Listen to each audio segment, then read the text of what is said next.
እንዴት ናችሁ? እንዴት አላችሁ? የተወደዳችሁ የቻምፒየንስ ሊግ የፍጻሜ ጨዋታ ከሁለት ሳምንት ባነሰ ጊዜ በሃንጋሪ ቡዳፔስት በፓሪስ ሳን ጀርማ በወቅቱ የአውሮፓ ቻምፒየንስ ሊግ አሸናፊና ደግሞ በአርሰናል መካከል ይደረጋል። ከዚህ የፍጻሜ ጨዋታ በፊት ባሉት ቀናት ስለ ሁለቱ ቡድኖች ብዙ ፕሮግራሞች ለመስራት እናስባለን። ግን ዛሬ ለመነሻ ያህል ስለ ሁለቱ አሰልጣኞች ደግሞ አንዳንድ ነጥቦች የሚከተሏቸውን ለየት ያሉ የማሰልጠን የሞቲቬሽን ስልቶች ለማንሳት ነው።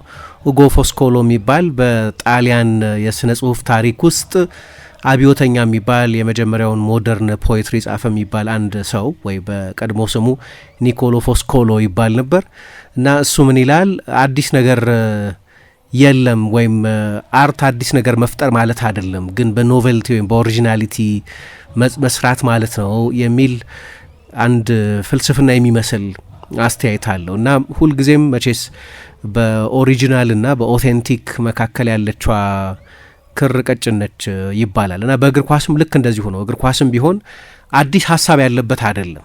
ወደ ሁለት ክፍለ ዘመን ሊሆነው ነው አይደለም እግር ኳስ አሁን መደረግ ከጀመረበት ጊዜ ጀምሮ ወይም ስፖርቱ ከተፈጠረበት ጊዜ ጀምሮ እና የዛሬ 200 ዓመት ይሰሩ የነበሩ ጽንሰ ሀሳቦች አሁንም ይሰራሉ። አንድ ኳስ ነው ያለው፣ ሁለት እግሮች አሉ። እነዛን ያቺን ኳስ ለመቆጣጠር ሁለት ጎሎች አሉ ወይም ሁለት ግቦች አሉ። ሁለቱም ቡድኖች ጎል ሊያስቆጥሩ የሚያልሙባቸው ወይም ግብ የሚያደርጓቸው እና የውጤቱም ህግ ተመሳሳይ ነው። ሁለት ክፍለ ዘመናት ቢቆጠሩ ወደ 200 ዓመት ገደማ ቢሆነውም እግር ኳስ ግን የበለጠ ጎል ያስቆጠረው ቡድን ያሸንፋል። ይሄ ደግሞ አልተቀየረም። ልዩነቱ በዝርዝር ውስጥ ያለ ነው ወይም ውጤቱን ለማግኘት በሚካሄድበት ስልት ውስጥ ያለ ነው ዝርዝሩ። ለዚህ ነው በእግር ኳስ አዲስ ነገር ፍጹም ከዚህ በፊት ያልነበረ ሌላ ነገር አይፈጠርም። እግር ኳስን ስፖርቱን የስፖርቱ መሰረታዊያን የሆኑት ነገሮች ለ200 ዓመታት ለ2 ክፍለ ዘመን ተመሳሳይ ናቸው። ግን ስኬት ለማምጣት የሚካሄድበት ስልት ግን አንድ አይነት አይደለም። በእግር ኳስ ውስጥ በታሪክ የምናውቃቸው ታላላቅ ቡድኖች ሁሉ አንደኛው ከአንደኛው ጋር ፍጹም ተመሳሳይ አይደለም። የሄሌኒዮ ሄሬራ ካተናቾ አለ፣ አንድ ስልት ነው። 2 ቻምፒየንስ ሊጎች ላይ ኢንተር አምጥቷል። በእግር ኳስም አዲስ አብዮተኝነት የነበረው ነው። ዞሮ ዞሮ ግን ኢንተር ያሸንፍ የነበረው ከባላጋራ ቡድን የበለጠ ጎል ያስቆጠር ስለነበር ነው። ቶታል ቮይትቦል ደግሞ ሌላ ኮንሰፕት ነው። ከ1971 እስከ 1973 ደግሞ አያክስ የአውሮፓ እግር ኳስን ሲቆጣጠር በሬኑስ ሚኬልስና በዮሃን ክራይፍ በተጫዋችነትና በአሰልጣኝነት እንዲሁ ስኬታማ ነበር። ግን ደግሞ እሱ ሌላ ስልት ነው። ግን በመጨረሻ ወይ 1-0 ታሸንፋላችሁ፣ ወይ 2-1 ታሸንፋላችሁ፣ ወይ 5-4 ታሸንፋላችሁ። ቁም ነገሩ የበለጠ ጎል ያስቆጠረው ቡድን ያሸንፋል። ይሄ ህግ ተቀይሮ አያውቅም። የተለየ የሚያደርገው ግን ካቴናቾ ከሄሌኒዮ ሄሬራ በፊት አልነበረም። ቶታል ቮይትቦል ቢያንስ በዛ በምናውቀው መልክና ቅርጽ ከሬኑስ ሚኬልስ በፊት አልነበረም። ስለዚህ በዝርዝሩ ነው ልዩ የሚሆነው እንጂ አዲስ ነገር በእግር ኳስ ውስጥ መፍጠር ከሞላ ጎደል አይቻልም። በመሰረታዊ ነጥቦቹ ላይ ማለት ነው። አንድ ተጫዋች አንድ ኳስ 22 ተጫዋቾች በእግር ብቻ ማለት በጭንቅላት በርግጥ በእጅ መጠቀም አይቻልም። ግን ዞሮ ዞሮ ተረድታችሁታል ብዬ አስባለሁ ነጥቡን እና አሁን በቻምፒየንስ ሊግ ፍጻሜ ላይ የሚደርሱት ሁለት አሰልጣኞችም አዲስ ነገር የሚፈጥሩ ሰዎች ናቸው ለማለት ባይቻልም ግን በዝርዝሮቻቸው ምክንያት የተለዩ ያደርጓቸዋል። የሚያመሳስሏቸው ብዙ ነገሮች አሉ። ሁለቱም ስፔናውያን ናቸው። ሁለቱም ካታሎኛ ውስጥ ያልተወለዱ ካታላን ያልሆኑ ነገር ግን በባርሴሎና ውስጥ ያለፉ ናቸው። ሉዊስ ኤንሪኬ ከአስቱሪያ ነው፣ የሂሆን ሰው ነው። ሚኬል አርቴታ ከባስክ የተገኘ ነው፣ የሳን ሴባስቲያን ተወላጅ ነው። ግን ሁለቱም በባርሴሎና ውስጥ አልፈዋል። ሉዊስ ኤንሪኬ የበለጠ የትልቅ ተጫዋችነት ታሪክ ነበረው። ሚኬል አርቴታ ደግሞ የነ ኢኒየስታ፣ ቻቪ፣ ቪክቶር ቫልዴዝ ትውልድ ውስጥ ያለፈ ነው። ዞሮ ዞሮ ሁለቱም በባርሰሎና ውስጥ ነበሩ። ሁለቱም ጫማ መስቀል ከፈለጉበት ጊዜ ቀድመው ነው የሰቀሉት በጉዳት ምክንያት። የሉዊስ ኤንሪኬ የመጨረሻዎቹ የባርሰሎና ዓመታትና የሚኬል አርቴታ የአርሰናል የመጨረሻዎቹ ዓመታት በጉዳት ምክንያት የተረበሹባቸው ናቸው። ሁለቱም ምናልባት በእኛ ትውልድ ከትልቁ አሰልጣኝ ከጓርዲዮላ ጋር በጣም ቅርብ የሆኑ ናቸው። በኤንሪኬና ጓርዲዮላ አብረው ለረጅም ጊዜ በባርሴሎናም በስፔን ብሔራዊ ቡድንም አብረው ተጫውተዋል። ሚኬል አርቴታ ይሄ እድል አልነበረውም፣ ግን ከልጅነቱ ጀምሮ እንደ ትልቅ ምሳሌ ይቆጥሮ የነበረ ነው። በባርሴሎና በአካዳሚ ውስጥ በነበረበትም ጊዜ ከባርሴሎና ዋናው ቡድን ጋር ልምምድ የመስራትና በአንድ ጨዋታ ደግሞ እሱን ተክቶ ገብቶ የመጫወት ታሪክ ነበረው። በአሰልጣኝነትም ሉቾ ወይም ሉዊስ ኤንሪኬ የጓርዲዮላ የባርሴሎናን ቢ ቡድን አሰልጣኝነት ተሻግሮ ወደ ዋናው ቡድን በሄደ ጊዜ እሱም በባርሳ ቢ ቡድን ውስጥ ተክቶታል። በኋላም የባርሴሎና ዋና አሰልጣኝ ሆኖ ራሱ ሰርቶ ትሬብል አሳክቷል። ሚኬል አርቴታ ደግሞ በማንቸስተር ሲቲ ቡድን ውስጥ የእሱ ረዳት አሰልጣኝ ሆኖ ሰርቷል። ግን ለረጅም ጊዜ ማንቸስተር ሲቲን ወይም ሌላ እንግሊዝን ቡድን ሊያሰለጥን ከሆነ የእሱ ረዳት ሊያደርገው ይችል እንደነበር ከዓመታት በፊት ተነጋግረው እንደነበር በብዙ ቃለ ምልልሶቹ ላይ ይጠቅሳል። ሁለቱም አሰልጣኞች ለምንድነው አለርጂ ቱ ሊሚቴሽንስ የሚባል ነገር አለ፣ ለውስንነት ቦታ መተው የሚፈልጉ አይደሉም። ሁለቱም አሰልጣኞች ለዝርዝር ጉዳዮች ሉዊስ ኤንሪኬና ሚኬል አርቴታን ማለቴ ነው በሚሰጡት የላቀ ትኩረት የሚደነቁ ናቸው። ሁለቱም ስታርለስ ሲስተም ያለው ቡድን በመስራት የተዋጣላቸው ናቸው። ሉዊስ ኤንሪኬ እምባፔ ወደ ሪያል ማድሪድ ከተቀላቀለ በኋላ የተናገረው አንድ ነገር ስለ ቡድን ግንባታ ያለውን አስተሳሰብ የሚያሳይ ነው። ስታር አያስፈልግም ብሎ የሚያምን አይደለም። ከስታሮችም ሁሉ ትልቁን ስታር ሊዮኔል ሜሲን በባርሰሎና ሰልጥኖታል። በዛ ቡድን ውስጥ ኔይማር፣ ሱዋሬስ፣ ቻቪ፣ ኢኒየስታ እና ሌሎች ሱፐር ስታሮች ነበሩ። ስለዚህ ስታሮች ካሉ ቡድን መስራት አይችልም ማለት አይደለም። ግን ስታሮቹ ተጫዋቾች ለቡድን እሴቶች ምን ያህል ይገዛሉ የሚለው ግን ለሱ ለድርድር የሚቀርብ ጉዳይ አይደለም። ነን ኔጎሽብል ብሎ አርቴታ የሚጠራው አይነት ነገር ማለት ነው። እና ወደ ሪያል ማድሪድ በሄደ ጊዜ ሲናገር ስለ እምባፔ ማለት ነው የዓለም ምርጥ ተጫዋች የያዘ ቡድን ሁልጊዜ ሻምፒዮን ቢሆን ኖሮ ፓሪስ ሳን ጀርማ ይሄን ጊዜ 8 ቻምፒየንስ ሊግ በኖረው ነበር። ነገር ግን እዚህ ከመጣው በኋላ አንድም ቻምፒየንስ ሊግ አላየሁም። በባርሰሎና በፔዤ የትሮፊ ካቢኔት ወይም በዋንጫ መደርደሪያው ላይ አላየሁም ቻምፒየንስ ሊግ። 8 ዓመት ገደማ አይደለም እምባፔ ለፔዤ የተጫወተ 7 ወይ 8 ዓመት። የዓለም ምርጡ ተጫዋች ነበር በዛ ጊዜ ውስጥ ወይም ከዓለም ምርጦቹ መካከል አንደኛው ነበር። ግን የዓለም ምርጡን ተጫዋች መያዝ ቢሆን ኖሮ የቻምፒየንስ ሊግ አሸናፊ የሚያደርገው 8 ቻምፒየንስ ሊግ በኖረ ነበር የሚል አስተያየት ሰጥቷል። ስለዚህ የምባፔን በተመለከተ አንድ ያየነው ዶክሜንተሪ ነበር አይደለም በሉዊስ ኤንሪኬ የህይወትና የማሰልጠን ታሪክ ላይ በተሰራ አንድ ዶክሜንተሪ ላይ እንደሚታየው ጎል ማስቆጠርን ላስተምርህ አልችልም፣ ምክንያቱም በሱ ምናልባት በዓለም ላይ የሚወዳደር የለም። ነገር ግን ማይክል ጆርዳንን ታላቅ ያደረገው አንተ ደግሞ የጆርዳን አድናቂ ነህ። ጆርዳን እንደ አኒማል ነው የሚከላከለው፣ እንደ እንስሳ ነው የሚከላከለው ይለዋል። አንተ የምትከላከል ከሆነ የዓለም ትልቁ ተጫዋች ሆነ የምትከላከል ከሆነ ለመከላከል የሚለግም ሌላ ተጫዋች የለም።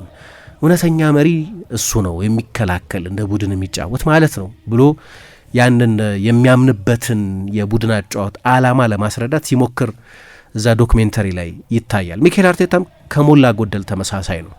በነገራችን ላይ ጓርዲዮላን በተመለከተ ሲናገር ወደ ሲቲ ያንን ታላቅ የማንቸስተር ሲቲ ቡድን በ2 ዓመት 198 ነጥቦች የሰበሰበ በመጀመሪያው ጓርዲዮላ ሻምፒዮን በነበረበት የውድድር ዘመን 100 ነጥቦች አገኘ። ከ38 ጨዋታ 32ቱን ያሸነፈው ቡድን በ15 ደቂቃ ውስጥ ነው የተገነባው ይላል።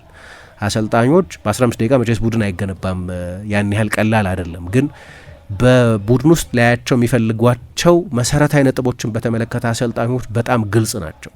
ውስን ለድርድር የማይቀርቡባቸው የጨዋታ ነጥቦች አሉ። ቡድናቸው በኳስ ቁጥጥር ጊዜ እንዲያሳይ የሚፈልጉት ጠባይ፣ ያለ ኳስ የሚያሳየው ጠባይ፣ በመከላከል ጊዜ፣ በማጥቃት ጊዜ፣ ኳስ በመቆጣጠር ጊዜ፣ እነዚህ ነገሮች በ4 በ5 ዋና ዋና ምድቦች ሊከፈሉ የሚችሉ በ2 በ3 አረጋት ሊጠቃልሉ የሚችሉ ናቸው። ከዛ እያንዳንዱ ራሱን የቻለ ዝርዝር ጉዳይ አለው። መቼስ ጓርዲዮላ እንዴት ሊዘጋጅ ነው የሚችል መተንበይ ትችላላችሁ። ግን ልክ እንደሄደ በ15 ደቂቃ ውስጥ ቡድኔ ኳስ በሚቆጣጠርበት ጊዜ እንደዚህ፣ ቡድኔ ኳስ በሚያጣበት ጊዜ እንደዚህ፣ ፕሬስ በምናደርግበት ጊዜ እንደዚህ ነው የምናደርገው ብሎ በ15 ደቂቃ ውስጥ ነው ቡድኑን የገነባው። በዛ ነው ክላሪቲውን ያስቀምጠው ይላል። ሚኬል አርቴታንም ካያችሁት የአርሰናል የመጀመሪያ ጋዜጣዊ መግለጫውን በሰጠ ጊዜ ዲሴምበር 2019 ላይ ነው ኡናይ ኤሜሪን ተክቶ። ለነገሩ ፍሬዲ ዩንበርግ በመሀል ጊዜ አሰልጣኝ ሆኖ ሰርቷል። ግን በዋና አሰልጣኝነት ኡናይ ኤሜሪን ተክቶ ወደ ኃላፊነት ከመጣ በኋላ ነን ኔጎሽብልስ ወይም ለድርድር ማናቀርባቸው ብሎ የገለጻቸው አንዳንድ ነጥቦች ነበሩ። ያኔ መገንዘብ የምትችሉት የሚለግም ኮከብ ቡድን ውስጥ እንዲኖር አይፈልግም ነበር። ለምንድነው ሜሱት ኦዚል ከአርሰናል የወጣው? አከራካሪ ነው በጣም። ምክንያቱም እኔ በስፖርታዊ ምክንያት ነው ከአርሰናል የለቀቀው የሚል እምነት የለኝም። መጀመሪያ በዛ በፓንደሚኩ ጊዜ ከደሞዝ ቅነሳ ጋር በተያያዘ የትኛውም የፕሪሚየር ሊግ ቡድን ተጫዋቾቹን ደሞዝ አላስቀነሰም። ዌጅ ዲፈራል የሚባል አለ። በአመቱ በ2 ዓመቱ ደሞዛቸው እንዲከፈላቸው በዛ ሰሞን ደሞዛቸውን ይቀንሱ ይሆናል እንጂ የዌጅ ከት የሚባል ነገር አልነበርም። አርሰናል ብቸኛው ነበር። የሜሱት ኦዚል ኮንሰርን የነበረው ከተባለ 17% በላይ ለመቀነስ ፍቃደኛ ነኝ፣ ግን ይሄ ገንዘብ የት ነው የሚሄደው? ስራቸውን ሰዎች የሚያጡ ከሆነ እና ወደ ክለቡ ባለቤቶች ካዝና የሚገባ ከሆነ ግን አልቀንስም የሚል አቋም ነበረው። የመርህ ጉዳይ ነው። ስህተት ነው ብዬ አላምንም። በንጹህ ስፖርታዊ ምክንያት አይመስለኝም የለቀቀው። አርቴታ እንደዛ ብሎ ይከራከራል። እኔ ብዙ የምጠራጠራቸው ነገሮች አሉ። በተለይ ደግሞ ያ የኢንስታግራም እና በሌሎች የሶሻል ሚዲያ ፖስቶቹ ላይ ስለ ዩጉር ሙስሊሞች የተናገረው ነገር አርሰናልን እና የአርሰናልን የቢዝነስ ኢንትረስት እንደጎዳ ግልጽ ነው። ሜሱት ኦዚል ግን ያንን ሪስክ ወስዷል እና በዚህ ምክንያት አርሰናል የፖለቲካል ተቋም ነው ወይም ፖለቲካዊ ተቋም አይደለም የሚል ማብራሪያ ሰጥቷል። በነገሩ ላይ እንደምታውቁት እኔ እንደዛ ነው ብዬ አላምንም። ነጥቦችን ስታገጣጥሙም እንደዛ አይመስልም። ግን እንደው ነገሩን ከንጹህ እግር ኳሳዊ እይታ አንጻር እንየውም ካልን ሚኬል አርቴታ ያለ ሜሱት ኦዚል ቡድኑ የበለጠ የተሻለ ፕሬስ ያደርጋል። ምናልባት በክህሎት በናቹራል ታለንት የሜሱት ኦዚልን ያህል ትልቅ ተጫዋች አልነበረውም በዚያ ጊዜ። ነገር ግን ቡድኑ እንደ ቡድን በመጫወት ግን ፔዤ ያለ ምባፔ የተሻለ ፕሬስ እንደሚያደርግ አርሰናልም ያለ ሜሱት ኦዚል የተሻለ ያደርገው ነበር እና ሁለቱም አሰልጣኞች ስታሮችን አይወዱም ማለት ባይቻልም ግን ስታሮቹ ለቡድን እሴቶች እንዲታዘዙ የሚፈልጉ ናቸው። ሉዊስ ኤንሪኬና ሚኬል አርቴታውን እንግዲህ በእንደዚህ አይነት ፋንዳሜንታል በሆኑ ተመሳሳይ በሚያደርጓቸው እምነቶች ላይ ቡድኖቻቸውን ገንብተው ለአውሮፓ ትልቁ የክለቦች ውድድር ይገናኛሉ። የወደፊቱንም ዓመታት ዶሚኔት የሚያደርጉ አሰልጣኞች ሆነው የሚቀጥሉ ይመስላል። ግን ሁለቱም በንጥል ማሰብ የሚችሉ ኢንዲፔንደንት ቲንከርስ የሚባሉ ለየት ባለ መንገድ ቡድኖቻቸውን የሚገነቡ ናቸው እና ሁለቱን አሰልጣኞች ከሌሎች አሰልጣኞች ምን ይለያቸዋል የሚለውን ደግሞ ጥቂት ለማንሳት ነው። ሉዊስ ኤንሪኬ አንድ የተለየ የሚያደርጋቸው ነገሮች አሉ። አሁን በቅርብ ጊዜ እንኳን የነበረውን ነገር ልጥቀስ። ለምሳሌ ከባየር ሚኒክ ጋር የመጀመሪያው ጨዋታ 5-4 ነበር የተጠናቀቀው። የፓሪሱ ጨዋታ ሲደረግ አንድ ትልቅ ራስ ምታት ነበረባቸው። ማይክል ኦሊሴን እንዴት ማቆም ይቻላል? የመጀመሪያው ጨዋታ ላይ ላሚን ያማልን ወይ ሙሐመድ ሳላህን ወይ ቡካዮ ሳካን አይነት በአውሮፓ ያሉ ምርጥ የቀኝ ክንፍ ተጫዋቾችን በአንድ ላንድ በመቆጣጠር በጣም ተዋጥቶለት የነበረው ኑኖ ሜንዴሽ ይህንኑ ተመሳሳይ ትሪክ ማይክል ኦሊሴ ላይ መድገም አልቻለም፣ ቸግሮት ነበር እና በመልሱ ጨዋታ ላይ ለኤንሪኬ እና ለሱ ስታፍ ትልቁ ፈተና የነበረው ኦሊሴን በ1v1 የማቆም ፈተና ነው። እና በመልሱ ጨዋታ ላይ አንድ ተደጋጋሚ ነገር ማየት ጀመርን። የፓሪስ ሳን ዠርማን ግብ ጠባቂ ማትቪዬ ሳፋኖቭ ሆን ብሎ ወደ ግራ ወደ ፓሪስ ሳን ዠርማን ግራ ወደ እጅ ፎሪ ኳሱን ወደ ውጭ ያወጣው ነበር። በረጅም ኳስም ይሁን በመካከለኛ ኳስ ወይ በአጭር ቢልዳፕ ለቡድን ጓደኞቹ ኳስ ለማቀበል ሳይሆን ፓሪስ ሳን ዠርማን ከኋላ ለመውጣት በሚሞክርበት ጊዜ በክፍት ጨዋታም ይሁን በመልስ ምት ጊዜ ወደ ባየር ሚኒክ ቀኝ ወይ ማይክል ኦሊሴ ወዳለበት ወደ ፓሪስ ሳን ዠርማን ግራ ኳሱን በተደጋጋሚ ያወጣው ነበር። ያንን የሚያደርግበት ምክንያት ማይክል ኦሊሴን በንጥል አንድ ላንድ ማቆም ስለማይቻል ያንን የሜዳ ስፍራ ክራውድ የማድረግ የማጨቅ ኃላፊነት ፍላጎት ስለነበረው በአንድ ላንድ በጭራሽ በመልስ ተከላካይ በመስመር ተከላካያቸው መቋቋም እንደማይችሉ በመረዳቱ ምክንያት ነው ያንን ያደረገው። አሁን ይሄንን ብዙ ጊዜ ፒውሪስት ነው ስለሚባል በራሱ ቡድን ማጥቃት ላይ የበለጠ ያተኮራል ስለሚባል የሚያደርገው አይመስልንም። ግን ሌላ አሰልጣኝ ተመሳሳይ ኮንሰፕት ሲጠቀም አይቻላል። በነጠላ አንድ ላንድ እንዲያገኘው አልፈለግም። ምንድነው የሚያደርገው? ባየር ሙኒክ የበለጠ በኳስ ቁጥጥር ጊዜ ወደ ቀኝ ወደ ግራ ሊያደላ ይችላል፣ ኦቨርሎድ ማድረግ እንደሚባለው ማለት ነው። ከዚያ በስተቀኝ በኩል ያለው የክንፍ ተጫዋች ከፓሪስ ሳን ዠርማን የግራ መስመር ተከላካይ ጋር አንድ ላንድ ይገናኛል። አንድ ላንድ የሚገናኙ ከሆነ በተደጋጋሚ ያሸንፈዋል። ያን ያህል ተራ ተጫዋች ሆኖ አይደለም እኮ ኑኖ ሜንዴሽ። ምናልባት በዚህ ሰዓት የአውሮፓ ምርጡ የግራ መስመር ተከላካይ ሊሆን ይችላል፣ ግን ማይክል ኦሊሴን መቋቋም አልቻለም። ስለዚህ ከሳጥን ውጪ ማሰብ የሚጠይቅ መፍትሄ ይዞ መጣ ማለት ነው።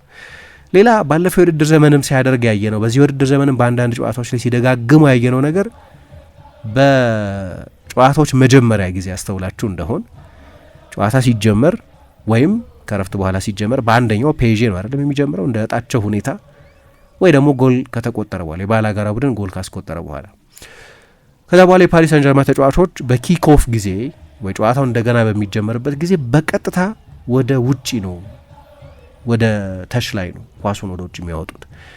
ለቪቺኛ ኳስ ይሰጡታል። ቪቺኛ ረጅም ያግድሞሽ ኳስ ወደ ውጭ ያወጣል። ይሄ አዲስ ነገር አይደለም፣ ከዚህ በፊት ያላየ ነው አይደለም።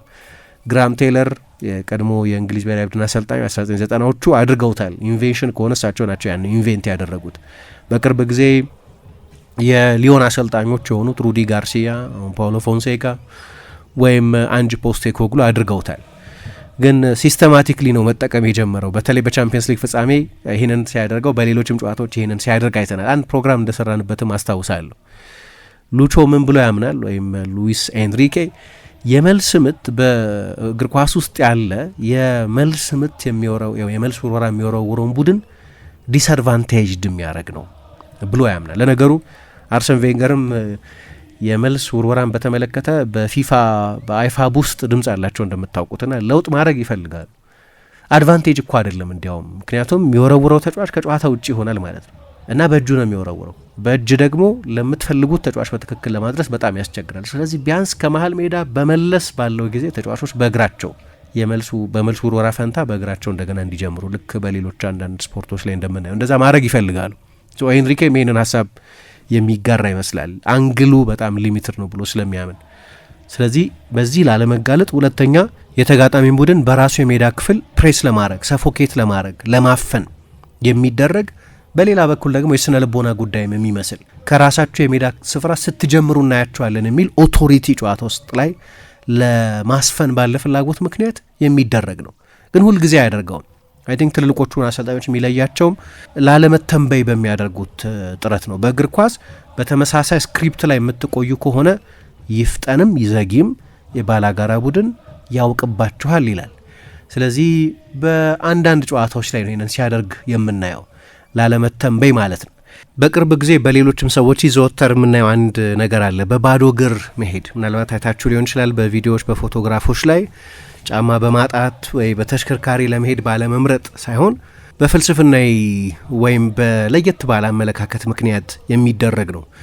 አንድ ፖፑላር አስተሳሰብ አለ። ሰዎች ከተፈጥሮ ጋር ከመሬት ጋር ከአፈሩ ጋር እየተራራቁ ነው የሚል። መሬት አንነካም፣ አፈሩን አንነካም፣ የእርስ ሰርፌስን አንነካም፣ የመሬት የላይኛውን ክፍል አንነካም እና ይሄ ከተፈጥሮ ጋር እየነጠለን ነው የሚል። አንዳንድ ሰዎች ለጉንፋን ለአለርጂም ለመሳሰሉትም ነገሮች ከዛ ይፈውሳል ብለው የሚያምኑ ሰዎች አሉ። ይህንን ፕራክቲስ እና ሉዊስ ኤንሪኬ ይህንን ያደርጋል። በፓሪስ ሰን ጀርማ የልምምድ ማዕከል በፖዋዚ በሚባለው ድሮ እንኳ ሌላ ነበር፣ ግን አሁን ፖዋዚ የሚባል በጣም ዘመናዊ ልምምድ ኮምፕሌክስ ፓሪስ ሰን ጀርማ ገንብቷል እና ሁልጊዜም ልምምድ ቡድኑ ከመስራቱ በፊት ሉዊስ ኤንሪኬ በባዶ እግሩ ሲመላለስ ይታያል ልምምድ ሜዳ ላይ። ይሄ ከቡድኑ ማሰልጠን ጋር በቀጥታ የሚገናኝ ነገር የለውም፣ ግን ለየት ያለ አስተሳሰብ እንዳለው የሚያሳይ ነው። ግን ወደ ልምምዱ ልመለስና አንድ የሚያደርገው ሌላ ነገርም አለ። ብዙ ጊዜ አይጣችሁት እንደሆነ በፈረንሳይ ሊግም አንዳንድ ጊዜ በቻምፒየንስ ሊግም ሁልጊዜ አይደለም ግን አንዳንድ ጊዜ ከላይ ሆኖ ማየት ይመርጣል። ከፕሬስ ቦክስ ላይ ሆኖ ማየት ይመርጣል። የመጀመሪያዎቹን ደቂቃዎች በተለይ ራሱ አንድ ቃል ምልልስ ላይ ሲናገር እንዳየሁት የራግቢ አሰልጣኞች ያደርጉ አይቼ ነው ይላል። የተለየ ፐርስፔክቲቭ ይሰጣል። ለነገሩ አሌክስ ፈርጉሰንም በፊት እንደዚህ ይሉ እንደነበር አስታውሳለሁ። ይሄ ቶፕ ዳውን ቪው የሚባል አለ አይደለም? ልክ አሰልጣኞች በቴክኒክ ቦታቸው ላይ በሚቆሙበት ጊዜ ቡድናቸውን ከላይ በስትራክቸር ማየት አይችሉም። ስለዚህ ብዙ ከላይ የሚቀመጡ የቶፕ ዳውን ወይም ምንድነው ይሄ ፓናሮሚክ እይታ አላቸው የሚባሉ ሙሉ ሜዳውን የተጫዋቾቻቸውን በትክክል ያለ የቦታ አያያዝ ለማየት የሚያስችል እይታ ያስፈልጋል። ስቴዲየም ገብታችሁ ስታዩ ጨዋታ ከላይ ወደ ትሪቢዩኑ ከፍ ብላችሁ ስታዩና ዝቅ ብላችሁ ስታዩ አንድ አይደለም። ሜዳው በሙሉ የሚታየው ከፍ ብላችሁ ስታዩ ነው። እሱ የቡድኑን ጠቅላላ አወቃቀር ማየት የሚፈልግ አሰልጣኝ በመሆኑ ምክንያት ከላይ ሆኖ ሲያይ በፕሬስ ቦክስ ጋዜጠኞች የሚቀመጡበት ቦታ ላይ ሆኖ ሲያይ እናየዋለን። ይህም ትንሽ ለየት ሲያደርገው ማስተዋል ይቻላል። ይሄ ፎርክሊፍት ደግሞ የሚባል ብዙ ጊዜ የመንገድ ላይ መብራቶች ለመጠገን ሰዎች የሚጠቀሙባቸው ፎርክሊፍት የሚባል ከፍ ያለ የኮንስትራክሽን መሳሪያ የሚመስል አንድ መኪና አለ፣ መኪና ቢጤ እና እዛ ላይ ሆኖ ነው የሚያው 25 ሜትር ከፍታ አለው። ከሱ ከማይነጠል እንደ ጥላው ከሚከተለው ዮዋኪን ቫልዴዝ ከሚባል የቀድሞ የዩዶካ ሻምፒዮን ከነበር አሁን የስፖርት ሳይኮሎጂስት ሆኖ ከሚሰራ ሰው ከላይ ሆኖ ደግሞ ልምምድ ሜዳ ላይ ያያል። ልምምዱን ልክ ቅድም በጨዋታ ጊዜ እንዳልኩት አይነት የቶፕ ዳውን ቪው እንዲኖረው ከላይ ማየት እንዲችል የተጫዋቾቹን የቦታ አያያዝ በትክክል መገምገም እንዲችል ያንን ያደርጋል። ይህም ሌሎች አሰልጣኞች ያደርጉት አይቼ ማቅ አይመስለኝም። ከዛ ውጪ በልምምድ ሜዳ ላይ ያለ አሰልጣኞች ብዙ ጊዜ ቅር እንሰኝበታለን የሚሉት አንደኛው ነገር የሊሚቴሽን አለው። ምክንያቱም አሰልጣኞች አንድ ጊዜ ብቻ ነው ለተጫዋቾች አይደለም መናገር የሚችል። አንድ ጊዜ ስል ለሁሉም ተጫዋቾች 20 ምናምን ተጫዋቾች ልምምድ ሜዳ ላይ ይሳተፋሉ። በተናጥል ለተጫዋቾች ያቆሙ ልምምድ መሀል ላይ ኢንስትራክሽን መስጠት በጣም አስቸጋሪ ነው። ስለዚህ ጥቅል ነገር ነው ብዙ ጊዜ የሚናገሩት፣ ቡድናዊ ነገር ነው ብዙ ጊዜ የሚናገሩት እና ኤንሪኬ ይሄ ውስንነት አለበት። ምክንያቱም አንዳንድ ጊዜ ተጫዋቾች በተናጠል ሊነገራቸው ያስፈልጋሉ፣ ልምምዱ ሳይቋረጥ ማለት ነው። ልምምዱ እየሄደ እየተደረገ ስፔን ውስጥ ከነበረበት ጊዜ ጀምሮ ያደርገው የነበረው ነገር ስፒከር ቬስት የሚባል እያንዳንዱ ተጫዋች መለያ ላይ የሚሰቀል ስፒከር ቬስት አለ። እሱ ደግሞ ዎኪ ቶኪ ይዛል እና ለእያንዳንዱ ተጫዋች በስም እየጠራ ይህንን አድርግ እያለ ይናገራል። የበለጠ ኮሚኒኬት ለማድረግ እድል ይሰጠዋል። ተመሳሳይ ነገር የጀርመን ብሔራዊ ቡድን አሰልጣኝ ዩሊያን ናግልስማንም ያደርጋል። በእርግጥ ከዛ ውጪ በፓሪስ ሳን ዠርሜን ልምምድ ማዕከል ትልቅ ስክሪን አለ። ይሄ ደግሞ ወዲያው እዛው ልምምድ ሜዳ ላይ እያሉ ከጥቂት ደቂቃዎች ውስጥ በፊት የተፈጸመ ታክቲካዊ ሕጸጽ ወይም የአሰልጣኙ ሊያርም የሚፈልገው ነገር ካለ ወዲያው በዛ ትልቅ ስክሪን ለማረም እድል ይሰጠዋል። ከአርቢትሮች በተቃራኒ ልምምድ ይሰራል። ሁልጊዜ ምን አይነት እምነት አለው? የአርቢትሮች ሁኔታ አንኮንትሮለብል ነው ብሎ ያምናል። መቆጣጠር አይቻልም እና አርቢትሮች በሚወስኑት ውሳኔ ቀልብን ማጣት፣ ትኩረትን ማጣት አያስፈልግም ወይ ደግሞ ለካርድ መጋለጥ አያስፈልግም ብሎ ያምናል። ስለዚህ ልምምድ በሚያሰራበት ጊዜ ያው ፊሽካ የሚይዘው እሱ ነው እና የሌለ ፋውል ይሰጣል። ለምሳሌ ምንም ያልተፈጸመ ጥፋት ሊሆን ይችላል። ያንን የሚያደርገው ለተጫዋቾች የሾክ ትሪትመንት ለመስጠት ነው። ይለማመዱታል። ጥፋት ሳይሰሩ ጥፋት ሰርታቸዋል ይባላሉ። ኤንሪኬ ፊሽካ በሚነፋበት ጊዜ ጥፋት ፋውል ነው ብሎ በሚያስቆምበት ጊዜ ለተጫዋቾች የሾክ ትሪትመንት ነው፣ ግን እንዲለማመዱት አከስተምድ እንዲሆኑ በማሰብ የሚያደርገው ነገር ነው። እነዚህ ለየት የሚያደርጉት ነገሮች ናቸው። ብዙ ነጥቦች ማንሳት ይቻላል፣ ግን ጠቅላላ የማሰልጠን ፍልስፍናውን ሳይሆን የሚከተላቸውን ለየት ያሉ ስልቶች ለመጥቀስ ነው። ሚኬል አርቴታም የሚለዩት ነገሮች አሉ። በተለየ ሁኔታ ሞቲቬት ለማድረግ በተለየ ሁኔታ ያቺን ኤጅ ያቺን ማርጂናል ጌን ያቺን ትንሽ ልዩነት ያቺን ትንሽ የምትመስል ዝርዝር ግን በጠቅላላ የቡድን ውጤት ላይ ትልቅ ልዩነት ልታመጣ የምትችል ነጥብ ላይ የሚያተኩር ነው። ለምሳሌ አርሰናል በቆሙ ኳሶች ብዙ ይወራል። የአርሰናል የቆመ ኳስ ቴክኒክን በተመለከተ ያው ወደ አርሰናል ከመጣበት ጊዜ ጀምሮ ይልቁን ኒኮላ ጆቨ የሚባል ፈረንሳይ የቆመ ኳስ አሰልጣኝ ፈረንሳይ ጀርመን የቆመ ኳስ አሰልጣኝ ያለው እሱን ከቀጠረበት ጊዜ ጀምሮ ለ4-5 ዓመት አርሰናል የፕሪሚየር ሊጉ ምርጡ የቆመ ኳስ ቡድን ነው ማለት ይቻላል እና አርሰናል በማዕዘን ምቶች ጊዜ በአማካይ ወደ 44 ሰከንድ ገደማ ይወስዳል እና የመሀል ተከላካዮቹም ከመሀል ሜዳ ካለፉ በኋላ ቀስ እያሉ ነው የሚመጡት። አንደኛው በቴክኒካዊ ምክንያት ነው። የማዕዘን ምቶቻቸውን ዲዛይን ለማድረግ ባለ ፍላጎት ምክንያት ነው። ኦርኬስትሬት ለማድረግ ባለ ፍላጎት ምክንያት ነው። የአርሰናል የማዕዘን ምት ግዙፍ ረጃጅም ተጫዋቾች አሉ፣ ሳጥን ውስጥ ይገኛሉ። በጣም ጥሩ የተዋጣላቸው ኳስ ማሻገር የሚችሉ ተጫዋቾች አሉ፣ እነሱ ወደ ሳጥን ኳሱን ይልካሉ ብቻ የሚል ሲምፕሊሲቲ ያለው አይደለም። ኮሪዮግራፍድ ነው ወይም የተጠና ነው። የእያንዳንዱ ተጫዋች ኃላፊነት፣ ብሎክ የሚያደርግ ተጫዋች፣ የዲኮይ ሩጫ የሚያደርግ ተጫዋች፣ ኳሱን የሚያጠቃው ተጫዋች፣ ወደ ቅርቡ አንግል የሚሄደው ወደ ሩቁ አንግል የሚሄደው እንደዚህ በደንብ የተጠና ስለሆነ ስለዚህ ያ ጊዜ ያስፈልጋቸዋል በደንብ ለማደራጀት። ሁለተኛው ግን የተጋጣሚ ቡድን ላይ ፍርሃት መፍጠር ነው። ሲኒማቲክ ነው እንላለን ብዙ ጊዜ፣ ቲያትር ይመስላል። የአርሰናል ተጫዋቾች ይነጋገራሉ። የማዕዘን ምቱ ከመመታቱ በፊት አንዱ ለአንዱ የሆነ ነገር ይለዋል። ምን እንደሚለው አናቅም፣ ግን የሆነ ነገር ይባባላሉ። ለተጋጣሚ ቡድን ሁልጊዜ እነሱ የሚያደርጉትን ያውቃሉ፣ እኛ አናቅም።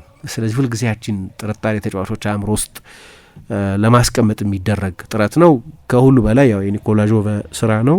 በካናዳ ያጠና በኤንኤፍኤል ሴት ፒሶች ላይ ከፍተኛ ትኩረት የነበረው ኋላ ወደ ፈረንሳይ ሄዶ የሰራ ለካናል ፕሉስ ይተነትን የነበረ በብሬንፎርድ የሰራ አርቴታ ራሱ ፔፕን አሳምኖ ወደ ማንቸስተር ሲቲ ወስዶት የነበረ ወደ አርሰናል ሲመጣም ያመጣው ሰው ነው እና ይሄ ሰው ጎል በተቆጠረ ቁጥር ተጨማሪ ቦነስ ይከፈለዋል የሚል ሪፖርት ወጥቶ ነበር በቅርብ ጊዜ። ለተጫዋቾቹም አንድ የማዕዘን ምት ጎል ካስቆጠርን እኮ ደሞዛችሁ በ20% ይጨምራል ማለት ነው እያለ በኢንሴንቲቭም ለማነቃቃት የሚሞክር ነው እና ይሄንን የአርሰናል ስኬት ተከትሎ አንዳንዶቹ ክለቦች ፋቢያን ሄርዝለር ለምሳሌ በብራይተን የኤምኤምኤ ፋይተር አምጥተዋል።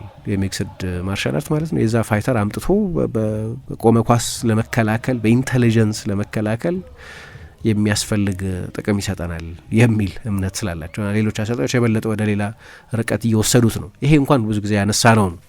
ግን በአርሰናል የለንደን የኮልኔ ልምምድ ማዕከል ውስጥ ደግሞ ክፍለ ዘመን ያስቆጠረ የወይራ ዛፍ አለ። ከአርሰናል እድሜ ጋር የሚቀራረብ እድሜ ያለው የወይራ ዛፍ ነው። ይህ ሜታፎሪክ ነው። ሊያስተላልፍ የፈለገው መልእክት አለ። እሱ ምን ብሎ ያምናል? ሻምፒዮኖች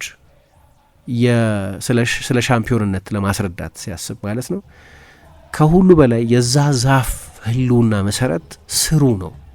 ያ ዛፍ በ100 ዓመት ውስጥ ብዙ የወይራ ፍሬ አፍርቷል። ግን ሰዎች ፍሬው ሲደርስ ይቀጥፉታል፣ ይወስዱታል። የሚኖረው በፍሬው አይደለም፣ እንደሚኖረው በስሩ ነው ብሎ ነው የሚያምነው። ስሩን እስከተከባከብነው ድረስ ውጤቱ ኮንሲስተንት ይሆናል፣ ዘላቂ ይሆናል ብሎ ነው የሚያምነው። ስር ሲል እሴቶች ማለቱ ነው። ውጤት ይመጣል ደግሞ ይጠፋል። ነገር ግን መርሁ የሚጸና ከሆነ ውጤቱን ዘላቂ ለማድረግ የተሻለ እድል ይኖራል ብሎ ነው የሚያምነው። ውሻም አለው፣ ዊን የሚባል ውሻ። ያ ብዙ የተነገረለት ውሻ ነው። ግን ውሻውን ለመውሰድ ተጫዋቾች በጣም ስለሚወዱት ውሻውን ማለት ነው ይፎካከራሉ። የቡድን ሞራል፣ እርጋታ፣ የቤተሰብ ስሜት ይፈጥራል ብሎ ያምናል። ሌሎችም ለየት ያሉ ቴክኒኮች ይጠቀማል። ለምሳሌ አንድ ጊዜ የቡድን እራት ተጫዋቾቹ ከተመገቡ በኋላ ከመሄዳቸው በፊት ኪሳቸውን እንዲፈትሹ ቼክ እንዲያደርጉ ይጠይቃቸዋል። እና አንደኛው ተጫዋች ዋሌቴ ጠፍቷል ይላል፣ አንደኛው የመኪና ቁልፌ ጠፍቷል ይላል፣ አንደኛው ስልኬ ጠፍቷል ይላል። እና የት እንደጠፋባቸው አያውቁም። በኋላ አሰልጣኙ ሚስጥሩን ነገራቸው። የፕሮፌሽናል ፒክፖኬትስ የሚባሉ ኪስ አውላቂዎች፣ ፕሮፌሽናል ኪስ አውላቂ መኖሩን እንዴት እንዳገኛቸው አላውቅም። ግን እነዚህን ሰዎች ቀጠረና ከተጫዋቾቹ ኪስ ውስጥ አሰረቀ። ሊያስተላልፍ የፈለገው መልእክት በጭራሽ እንዳትዘናጉ የሚል ነው። ዩ መስት ኔቨር ሌት ዩር ጋርድ ዳውን አላቸው። በቃ በፍጹም እንዳትዘናጉ ሊላቸው ፈለገ። ስለዚህ ተጫዋቾቹን ሁልጊዜ ንቁ ለማድረግ የተደረገ ቴክኒክ ነው። ከዛ ውጪ በልምምድ ሜዳ ላይ የተለያዩ ክብደቶችና መጠኖች ያሏቸው ኳሶችን ልምምድ ሜዳ ላይ ይጠቀማል። አንዳንድ ጊዜ ቴኒስ ኳሶችን ማለት ነው። ያንን የሚያደርገው ተጫዋቾቹ ቀጥሎ የሚወረወርላቸው የኳስ ክብደትና መጠን የትኛው እንደሆነ አያውቁ። በጣም ትንሽ የቴኒስ ኳስ ሊሆን ይችላል፣ ኖርማል ሳይዝ የእግር ኳስ ሊሆን ይችላል፣ ወይ ገዘፍ ያለ ሊሆን ይችላል፣ የባስኬትቦል ኳስ ሊሆን ይችላል፣ ባስኬትቦሉ ራሱ ሊሆን ይችላል። ግን ይህንን የሚያደርግበት ምክንያት ቀጥሎ የሚመጣው ኳስ የተለመደው ኳስ ከሆነ ሰርፕራይዝ አይደለም። ስለዚህ ተጫዋቾቹ አስዩም ያደርጋሉ፣ ይጠብቃሉ የትኛው ኳስ ሊወረወርላቸው እንደሚችል። እሱ ግን የሚለው በጭራሽ አትገምቱ፣ ተዘጋጁ እንጂ ይላል። ለየትኛውም አይነት ሁኔታ ትንሽ ኳስ ሊሆን ይችላል እንደ ቴኒስ ኳስ፣ ትልቅ ሊሆን ይችላል እንደ ቅርጫት ኳስ ሞላላ፣ የእግር ኳስ ሊሆን ይችላል። ግን ለየትኛውም ሁኔታ ተዘጋጁ። አርሰናልም ሲጫወት ስታዩት ለየትኛውም ሁኔታ እንደሚዘጋጅ የሚመስል ነው። ሌላ አርቴታ የሚያደርገው አንድ ለየት ያለ ነገር የሎሚ ጉዳይ ነው። ሁልጊዜ ያደርገዋል ማለት አይደለም፣ ግን አንድ ጊዜ ምን አድርጎ ነበር? ለተጫዋቾቹ ሎሚ እና ብርጭቆ ሰጣቸው እና በቻላችሁት መጠን ይህንን ሎሚ ጭመቁ አላቸው እና በቃ ብርጭቆ ውስጥ የሎሚ ጁስ ይሆናል። በኋላ ሁሉም የሚችሉትን ያህል ከጨመቁ በኋላ እሺ ብሎ አስቀምጡት አላቸውና ወደ ሁሉም ተጫዋቾች እየሄደ እንደገና ሎሚውን አንስቶ ራሱ የተጨመቀውን ሎሚ ማለት ነው መጭመቅ ጀመረ። ቢያንስ 1 ወይ 2 ተጨማሪ ጠብታ ያገኝ ነበር። እዚህ ጋር ይሄም ሜታፎር አለው። ይህንን ሊል የፈለገበት ምክንያት ሰዎች ወደ ወሰናቸው የደረሱ ይመስላቸዋል፣ ግን ይቀራል። አሁንም የቬንገርም የስኩዊዚንግ ደ ሌመን ቴክኒክ የሚባል ነበራቸው። ስለዚህ አሁንም ልትሰጡት የምትችሉት ለራሳችሁም ለቡድናችሁም ልትሰጡት የምትችሉት ተጨማሪ ነገር አለ ማለት ነው ብሎ ያንን ወሰን አልባ እንዲሆኑ ለማስረዳት የተጠቀመበት ነው። የሞቲቬሽንን ጉዳይ በተመለከተ ያው ብዙ ጊዜ በኦል ኦር ነቲንግ የአርሰናል ኤፒሶድ ኤዲሽን ላይ እንዳየ ነው የዩ ዊል ኔቨር ዎክ አሎን መዝሙር እየተዘመረ ልምምድ ሲሰራ አይተናል። እንግዲህ ሰዎች በአርሰናል ዋንጫ ስላልወሰደ ለስላቅ የተጠቀሙባቸው ጊዜያት ነበሩ። ግን ለምሳሌ ያንን የአንፊልድን ድባብ ለመፍጠር የተደረገ ነው። በትልልቅ ሜጋ ስፒከሮች ዩ ዊል ኔቨር ዎክ አሎን የሚለው በሊቨርፑል ደጋፊዎች የሚዘመረውን ዝነኛ ተወዳጅ የደጋፊዎች ህብረ ዝማሬ ያሰማ ልምምድ ያሰራቸው ነበር።